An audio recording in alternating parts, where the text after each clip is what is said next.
కానీ ధైర్యం చేసి దగ్గరికి వెళ్తే అది మంచు అని అర్థమైంది. ఆ దట్టమైన మంచులోకే లూనా బండిని పోనిచ్చాడు. చుట్టూ మరణ నిశ్శబ్దం. కేవలం ఆ పాత లూనా ఇంజన్ శబ్దం మాత్రమే వినబడుతుంది. సరిగ్గా అదే సమయంలో ఆ మంచు తెరల వెనక నుండి ఒక వింతైన శబ్దం రావడం మొదలైంది. గలగల అంటూ గాజులు పట్టీల శబ్దం. ఎవరో స్త్రీ ఎన్నో ఆభరణాలు వేసుకొని నడుస్తుంటే వచ్చే శబ్దం అది. వీరభద్రుడు బండి వేగాన్ని తగ్గించాడు. తన దగ్గరున్న తంత్ర వస్తువులన్నీ సరిచేసుకున్నాడు. వెండి కత్తి, చందనం, వెల్లుల్లి, మంత్రించిన కుంకుమ అన్నీ సిద్ధం చేసుకున్నాడు. నమస్కారం, మన తెలుగు డార్క్ ఫైల్స్ ఛానల్కి స్వాగతం. మన వీరభద్రుడి అద్భుతమైన సాహసాలు వినడానికి మీరు ఎదురు చూస్తున్నారని నాకు తెలుసు. ఈరోజు మనం వినబోయేది మామూలు దయ్యం కథ కాదు. గొప్ప తాంత్రిక శక్తులు ఉన్న ఒక మంత్రగాడు ఎలా ఇరుక్కుపోయాడు, అతను చేసే చిన్న చిన్న తప్పుల వెనక ఎంతటి చాణక్యం దాగి ఉందో ఈరోజు మీకు అర్థమవుతుంది. ఇప్పటి వరకు వీరభద్రుడికి పిశాచాలు, పిశాచినీలు, రూపం మార్చే మాయావులు ఎదురయ్యారు. కానీ ఈరోజు ఎదురయ్యబోయే శక్తి వేరు. దాని పేరే కిచకాండి. అవును, వినడానికి వింతగా ఉన్నా ఇది వింటే మీ రోమాలు భయంతో లేవడం ఖాయం. వెంటనే మీ హెడ్ ఫోన్స్ పెట్టుకోండి, గదిలో లైట్లన్నీ ఆర్పేయండి. ఎందుకంటే ఇప్పుడు చీకటి సామ్రాజ్యంలోకి అడుగు పెట్టే సమయం ఆసన్నమైంది. మన వీరభద్రుడి గురువుగారు అతనిపై తీవ్ర కోపంలో ఉన్నారు. వీరభద్రుడిని వదిలేసి ఆయన ఎటో దూరంగా వెళ్ళిపోయారు. ఆ సమయంలో వీరభద్రుడి మనసంతా తీవ్రమైన నిరాశతో, నిస్సహాయతతో నిండిపోయింది. తను ఒక గొప్ప తాంత్రికుడు కాలేనేమోనని, తన గురువు తనని శాశ్వతంగా వదిలేశారని తను తీవ్రంగా కుంగిపోయాడు. ఎందుకంటే వీరభద్రుడికి ఇంకా చాలా తక్కువ తంత్రాలు మాత్రమే తెలుసు. అతనికి ఇంకా కొత్త శక్తులను ఎలా లొంగదీసుకోవాలో, ఎలా వాటిపై విజయం సాధించాలో నేర్చుకోవాలని ఎంతో ఆశగా ఉంది. కానీ గురువుగారు కోపంతో వెళ్ళిపోతూ స్పష్టంగా చెప్పారు, ఇకపై ఏ రోజు ఆ శ్మశాన వాటిక వైపు అడుగు పెట్టకు వీరభద్ర అని. వీరభద్రుడు పైకి సరే గురువుగారు అని చెప్పినా అతని మనసులో మాత్రం ఒక గట్టి సంకల్పం ఉంది. ఎలాగైనా గురువుగారిని ఒప్పించాలి. ఆయన సహాయం లేకుండానే ఏదైనా ఒక పెద్ద శక్తిని లొంగదీసుకొని ఆ తరువాతే గురువుగారి పాదాల చెంతకు వెళ్ళాలి. అప్పుడే ఆయన సంతోషిస్తారు, తనను మళ్ళీ చేరదీస్తారు. అందుకే వీరభద్రుడు ఒక ప్రమాదకరమైన నిర్ణయం తీసుకున్నాడు. ఇక్కడికి చాలా దూరంలో ఉన్న నేపాల్ సరిహద్దుల్లోని దట్టమైన మహేంద్రగిరి అడవుల్లో కిచ్కాండి లేదా కిచ్ కన్య అనే భయంకరమైన రక్త పిపాసి తిరుగుతుందని అతనికి తెలిసింది. ఆ ఆత్మను పట్టుకోవడమే లక్ష్యంగా పెట్టుకున్నాడు. కానీ మహేంద్రగిరి సరిహద్దు గిరిజన ప్రాంతాలకు చేరుకోవడం వీరభద్రుడికి అంత సులువేమీ కాలేదు. అతని జేబులో ఉన్నది కేవలం 1000 రూపాయలు మాత్రమే. ఆ 1000 రూపాయలు పట్టుకొని నేరుగా ఆ అడవి సరిహద్దుల వైపు ప్రయాణమయ్యాడు. అతనికి లోక జ్ఞానం చాలా తక్కువ.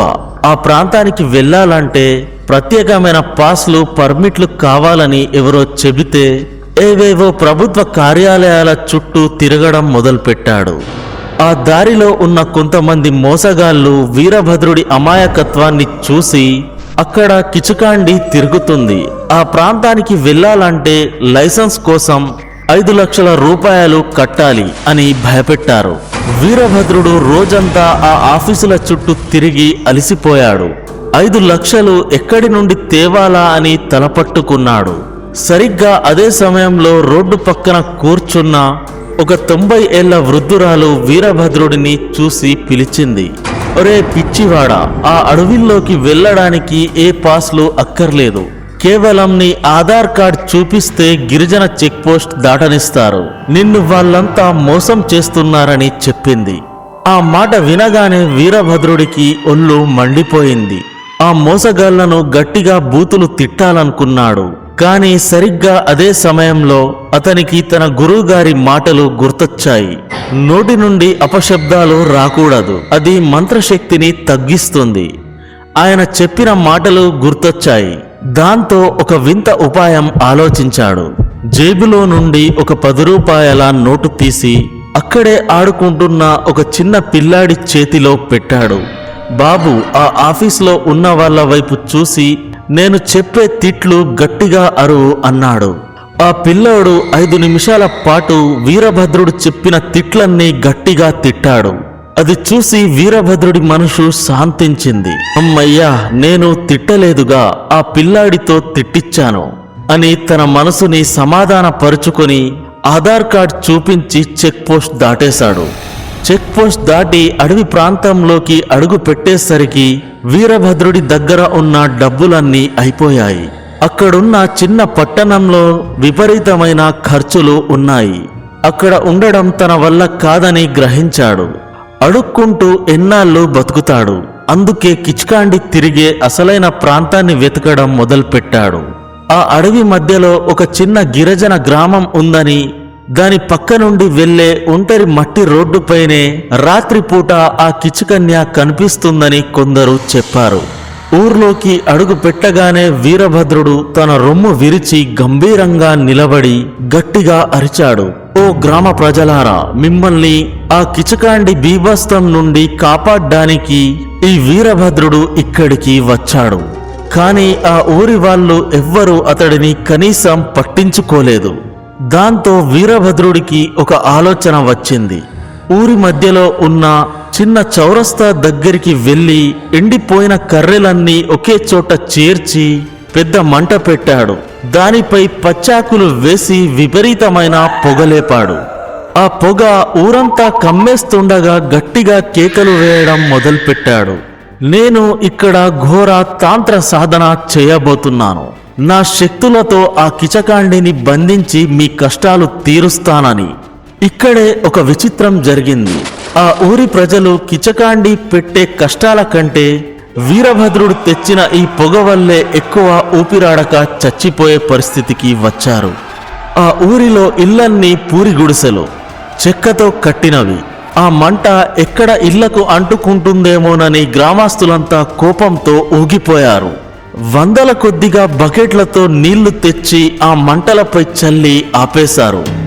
ఊపిరి పీల్చుకోలేక ఇబ్బంది పడుతున్న ఆ జనం వీరభద్రుడిని పట్టుకొని ఇరగదీయాలని కర్రలు తీసుకున్నారు. కిచకాండి కంటే ముందు వీరభద్రుడికి ఇక్కడే ప్రాణాలు పోయేలా ఉన్నాయి.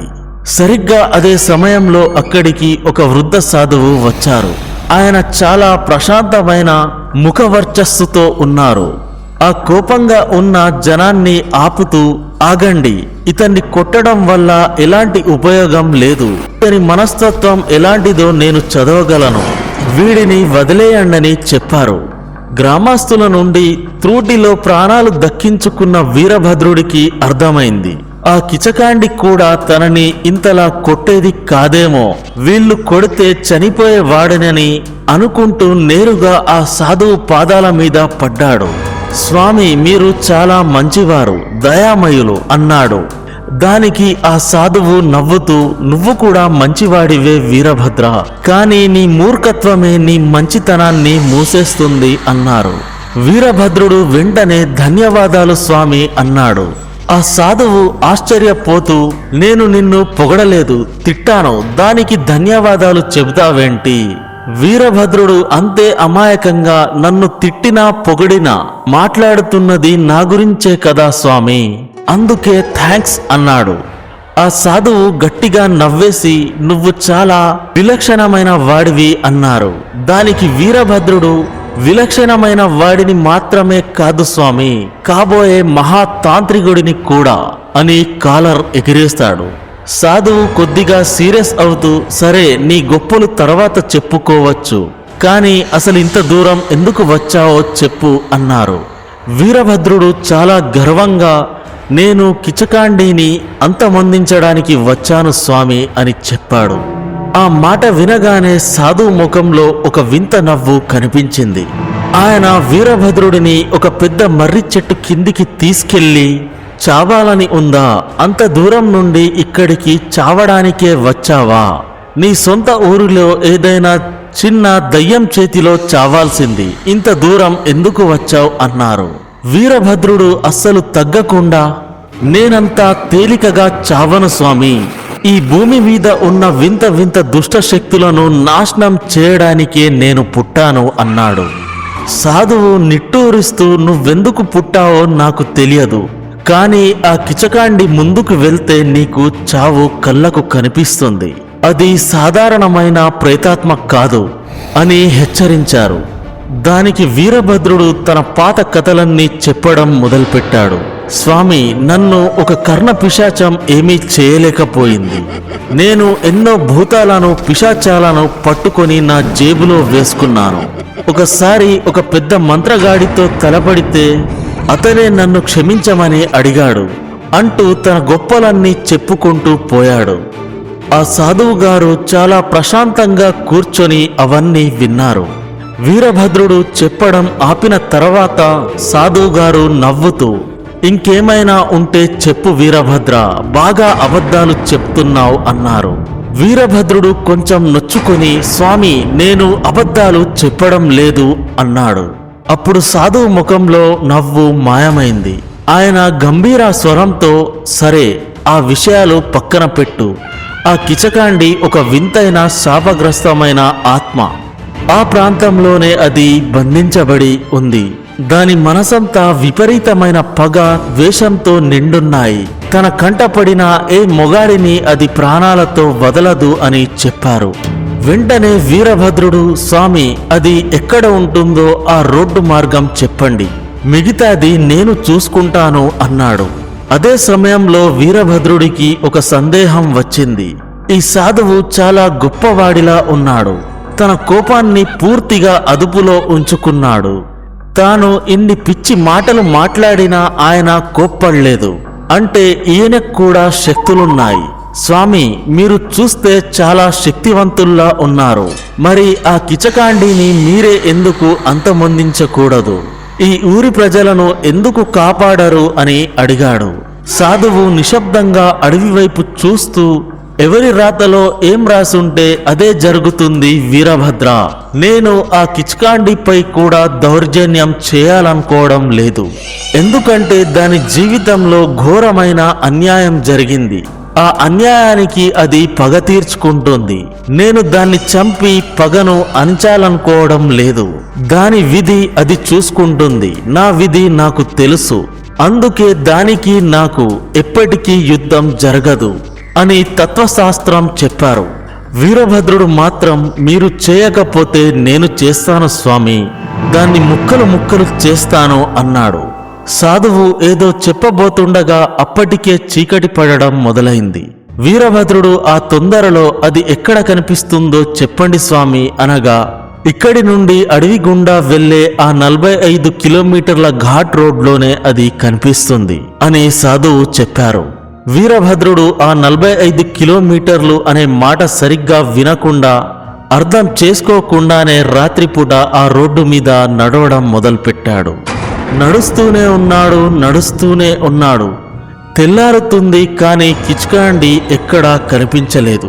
చివరకు మరుసటి రోజు ఉదయాన్నే అలిసిపోయి, కాళ్ళు విపరీతంగా వాచిపోయి, ఆ దారిలో నడిచే ఏదో ఒక లారీ ఎక్కి మళ్ళీ ఊర్లోకి తిరిగొచ్చాడు. సాధువు దగ్గర కూర్చొని తన కాళ్లకు ఆమోదం రాసుకుంటూ మూలగడం మొదలుపెట్టాడు. సాధువు అది చూసి నవ్వుతూ, ఏమైంది వీరభద్ర, కిచకాండి నీ మీద దాడి చేసిందా? ప్రాణాలతో తిరిగొచ్చావు, చాలా తెలివైన వాడివే అన్నారు. వీరభద్ర కాళ్ళ నొప్పులతో, స్వామి, రాత్రంతా నడిచాను, 30 కిలోమీటర్లు వెతికినా ఆ దయ్యం ఎక్కడా కనిపించలేదు, నా కాళ్ళు పడిపోయాయి స్వామి అన్నాడు. సాధువు కొద్దిసేపు నిశ్శబ్దంగా ఉండి తర్వాత నవ్వుతూ, నీ మూర్ఖత్వానికి నాకు కోపం రావడం లేదు వీరభద్ర, కానీ నేను చెప్పేది పూర్తిగా విను. ఆ కిచకాండి రోడ్డు మీద నడిచే వాళ్ళ జోలికి రాదు.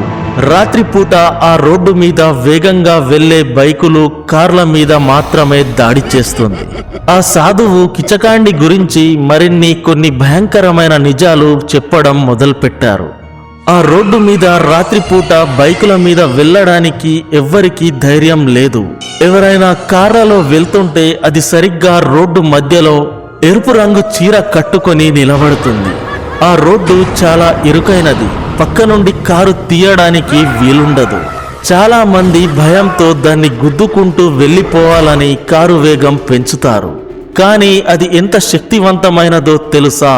కారు గుద్దినా సరే అది ఎగిరిపోయి కారు టాప్ మీద పడుతుంది. దాని చేతి గోళ్ళు చాలా పొడవుగా ఇనుప మేకుల్లా ఉంటాయి. ఆ గోళ్లతో కారు రేకును చీల్చేస్తుంది. అద్దాలను పగలగొట్టి లోపల ఉన్న వాళ్లను లాగేస్తుంది. టైర్లను పంక్చర్ చేస్తుంది. ఒకవేళ ఎవరైనా కారు దిగి దాని చేతికి చిక్కారా, ఇక అంతే సంగతులు. ప్రాణాలు గాల్లో కలిసిపోవాల్సిందే. ఆ మాట వినగానే వీరభద్రుడి గుండె ఒక్క క్షణం ఆగినంత పనైంది. ఒళ్ళు కొద్దిగా వణికింది. కానీ వెంటనే తన మైండ్ ఉపయోగించి, ఓహో, అంటే కారులో వెళ్తేనే వస్తుందన్న మాట, నడుచుకుంటూ వెళ్తే రాదు. కాబట్టి నేను ఎలాగైనా ఒక వాహనాన్ని సంపాదించాలి అని ఫిక్స్ అయ్యాడు. కానీ వీరభద్రుడి దగ్గర పైసా కూడా లేదు. వెంటనే ఊర్లోకి వెళ్ళి గ్రామస్తులను అడగడం మొదలుపెట్టాడు. నాకొక కారు కొనివ్వండి. నేను కారులో వెళ్ళి కిచకాండిని చంపేసి వస్తాను. ఆ తర్వాత ఆ కారు మీ ఊరికే ఇచ్చేస్తాను. మీరంతా తిరగొచ్చు అన్నాడు. ఊరి జనం ఆల్రెడీ వీరభద్రుడి మీద కోపంగా ఉన్నారు. నిన్ననేమో పొగపెట్టి చంపేయబోయాడు. ఈ రోజు కారు కొనివ్వమంటున్నాడు.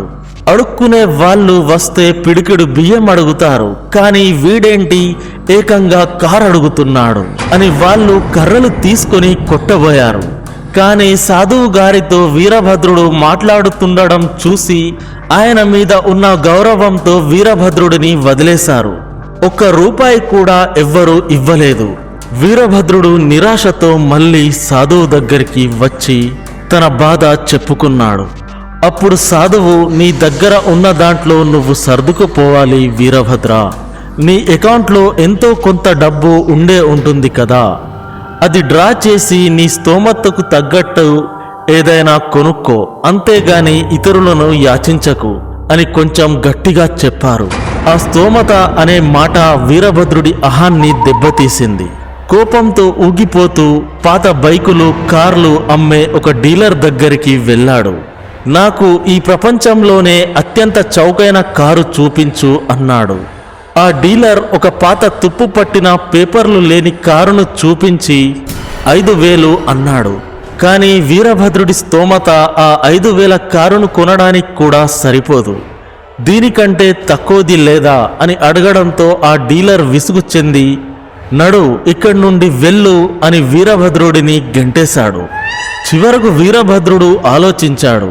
కారు కొనలేకపోతేనేం ఏదైనా పాత 2 వీలర్ కొనొచ్చు కదా అని ఒక పాత బైకుల షాపుకి వెళ్ళాడు. అక్కడ ఒక అత్యంత చౌకైన బండి కనిపించింది. దానికి పేపర్లన్నీ ఉన్నాయి. మైలేజ్ కూడా చాలా ఎక్కువ. వీరభద్రుడు దాన్ని చూసి మురిసిపోయాడు. అది ఏ స్పోర్ట్ బైకో లేదా బుల్లెటో కాదు.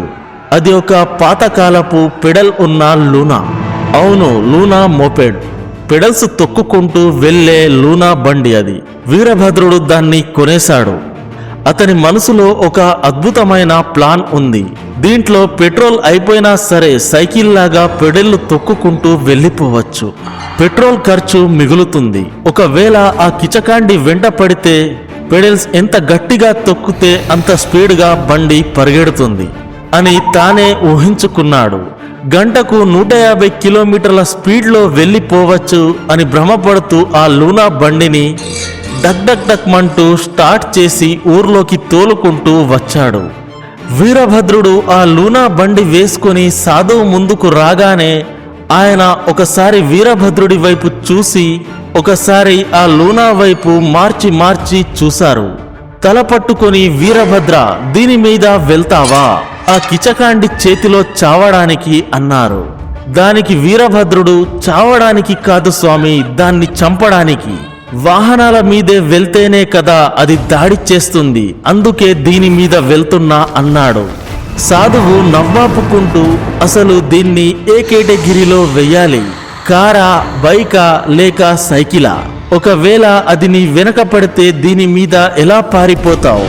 దాని వేగం దీనికంటే 100 రెట్లు ఎక్కువ ఉంటుంది అని హెచ్చరించారు. కానీ వీరభద్రుడు వినలేదు.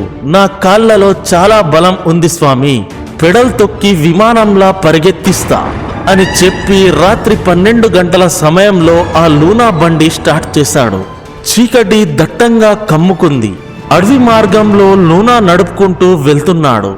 బండి స్పీడ్ 40 దాటడం లేదు. ఎంత గట్టిగా పెడల్స్ తొక్కినా 50కి పైగా వెళ్ళడం లేదు. అప్పుడు వీరభద్రుడికి కొంచెం భయం మొదలైంది.